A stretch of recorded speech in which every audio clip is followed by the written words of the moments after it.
शेतकरी मित्रांनो, राज्यात विविध जिल्ह्यात माहे जून 2025 ते ऑक्टोबर 2025 या कालावधीत अतिवृष्टी व पूर यामुळे शेतजमिनीच्या झालेल्या नुकसानीकरिता मदत देण्यासाठी निधी वितरित करण्यास मंजुरी देण्याबाबतचा हा एक शासन निर्णय आहे. तो 7 डिसेंबर 2025 रोजी महसूल व वन विभाग यांनी घेतलेला आहे. तर आता आपण यावर्षी पाहिलं की खूप अतिवृष्टी, चक्रीवादळ, पूर हे आपल्याला पाहायला मिळाले.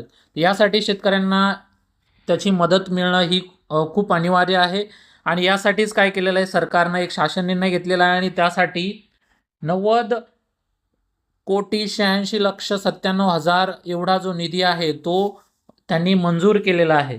तर हा शासन निर्णय एक महत्त्वाचा शासन निर्णय घेण्यात आलेला आहे आणि हे जे पैसे आहेत, हा जो निधी आहे तो काय होणार आहे, सर्व शेतकऱ्यांच्या खात्यामध्ये, ज्यांचं नुकसान झालेलं आहे त्यांच्या खात्यामध्ये हा निधी जो आहे त्यांच्या हेक्टरप्रमाणे काय केला जाणार आहे, त्यांच्या खात्यामध्ये जमा करण्यात येणार आहे. हा एक महत्त्वाचा शासन निर्णय घेण्यात आलेला आहे शेतकरी मित्रांनो.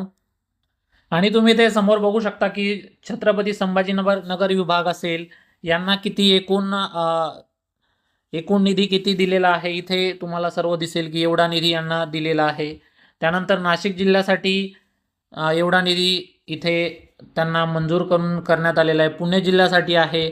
त्यानंतर कोकण विभागासाठी असे वेगळे जे विभाग आहेत किंवा मग त्याला म्हणू शकतो आपण की जिल्हे असतील, त्यांच्यासाठी असे वेगळे इथे मदत जी आहे ती जाहीर करण्यात आलेली आहे आणि ही जी मदत आहे ही लवकरच शेतकऱ्यांच्या खात्यामध्ये जमा होणार आहे. म्हणून ही एक अत्यंत महत्त्वाची बातमी होती सर्व शेतकरी बंधूंसाठी.